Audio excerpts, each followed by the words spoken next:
आज का Google doodle Google ने भारत की बालमड़ी अम्मा को समर्पित किया है। बालमड़ी अम्मा की गणना 20वीं शताब्दी की चर्चित एवं प्रतिष्ठित मलयालम कवित्रियों में की जाती है। उनकी रचनाएं एक ऐसे अनुभूति मंडल का साक्षात्कार कराती हैं जो मलयालम में अदृष्टपूर्व है। आधुनिक मलयालम की सबसे सशक्त कवित्रियों में से एक होने के कारण नालपत बालमड़ी अम्मा को मलयालम साहित्य की दादी भी कहा जाता है। उन्होंने 500 से अधिक कविताएं लिखी हैं। तो आज की वीडियो में आपको बताएंगे नालपत बालमड़ी अम्मा के जीवन के बारे में। तो बने रहें इस वीडियो में। इससे पहले आप हमारे चैनल पर नए हैं, चैनल को प्लीज़ सब्सक्राइब करें, वीडियो को लाइक करें और बेल आइकन प्रेस करना ना भूलें। नालपत बालमड़ी अम्मा का जन्म 19 जुलाई 1909 को केरल के मालाबार जिले के पन्याकुलम में पिता चितंजूर कुलियंजड़ राजमाता और मां नालपत कुचकट्टी अम्मा के यहाँ नालापत में हुआ था। यद्यपि उनका जन्म नालापत के नाम से पहचाने जाने वाले एक रूढ़िवादी परिवार में हुआ था, जहाँ लड़कियों को विद्यालय भेजना अनुचित माना जाता था। इसलिए उनके लिए घर में शिक्षा की व्यवस्था कर दी गई थी, जिनसे उन्होंने संस्कृत और मलयालम भाषा सीखी। नालपत हाउस की अलमारियां पुस्तकों से भरी पड़ी रहती थी। इन पुस्तकों में कागज पर छपी पुस्तकों के साथ ही तड़पत्रों पर उकेरी गई हस्तलिपि वाली पुस्तकें भी थीं। इन पुस्तकों में 12 संहिता से लेकर टैगोर तक की रचनाएं संसार सम्मिलित थीं। नालपत बालमड़ी अम्मा के मामा एएन नारायण मेनन कवि और दार्शनिक थे, जिन्होंने उन्हें साहित्य सृजन के लिए प्रोत्साहित किया और कवि और विद्वान घर पर अतिथि के रूप में आते और हफ्तों रहते थे। इस दौरान घर में साहित्यिक चर्चाओं का घटाछोप छाया रहता था। इस वातावरण ने नालपत बालमड़ी अम्मा के चिंतन को भी प्रभावित किया।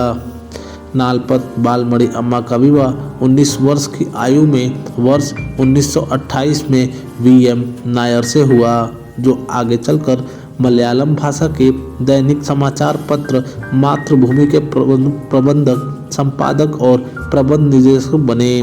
विवाह के तुरंत बाद अम्मा अपने पति के साथ कोलकाता में रहने लगीं। नालपत बालमड़ी अम्मा केरल की राष्ट्रवादी साहित्यकार थीं। उन्होंने राष्ट्रीय उद्यान वाली कविताओं की रचना की और वे मुख्यतः वात्सल्य, ममता, मानवता के कोमल भाव की कवित्रियों के रूप में विख्यात हैं।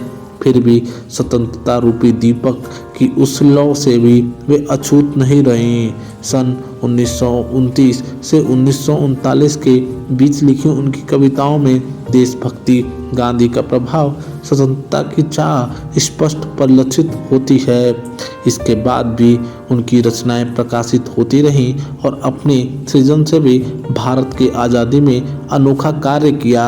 उन्होंने अपनी किशोर अवस्था में ही अनेक कविताएं लिखी थीं, जो पुस्तककार रूप में उनके विवाह के बाद प्रकाशित हुई। नालपत बालमड़ी अम्मा के 2 दर्जन से अधिक काव्य संकलन, कई गद्य संकलन और अनुवाद प्रकाशित हुए। उन्होंने छोटी अवस्था से ही कविता लिखना शुरू कर दिया था और उनकी पहली कविता कुप्पकई 1930 में प्रकाशित हुई। उन्होंने सर्वप्रथम कोच्चिन ब्रिटिश राज के पूर्व शासक राम वर्मा परिचित थपूरन के द्वारा साहित्य निपुण पुरस्कार प्रदान किया। 1987 में प्रकाशित निवेदम उनकी कविताओं का चर्चित संग्रह है। कवि एन मेनन की मौत पर शोक गीत के रूप में उनकी एक संग्रह लोकांठ रांगलील नाम से आया था। उनकी कविताएं दार्शनिक विचारों एवं मानवता के प्रति अगाध प्रेम की अभिव्यक्ति होती है। बच्चों के प्रति प्रेम पगी कविताओं के कारण मलयालम कविता में वे अम्मा और दादी के नाम से समादृत हैं। केरल साहित्य अकादमी अकितम अचून नंबूथरी में एक यादगार वक्तव्य के दौरान उन्हें मानव महिमा के नबी के रूप में वर्णित किया गया था। और कविताओं की प्रेरणा स्रोत कहा गया। उन्हें 1987 में भारत सरकार ने साहित्य एवं शिक्षा के क्षेत्र में पद्म विभूषण से सम्मानित किया। वर्ष 2009 में उनकी जन्म शताब्दी के रूप में मनाया गया। नालपत बालमणि अम्मा का निधन 29 सितंबर 2004 को कोच्चि केरल में हुआ। अम्मा के साहित्य और जीवन पर महात्मा गांधी के विचारों और आदर्शों का स्पष्ट प्रभाव रहा। उन्होंने मलयालम कविता में उस कोमल शब्दावली का विकास किया जो अभी तक केवल संस्कृत में ही संभव मानी जाती थी। ये थी बालमणि अम्मा का जीवन की कहानी। आपको कैसी लगी हमें कमेंट सेक्शन में ज़रूर बताएं।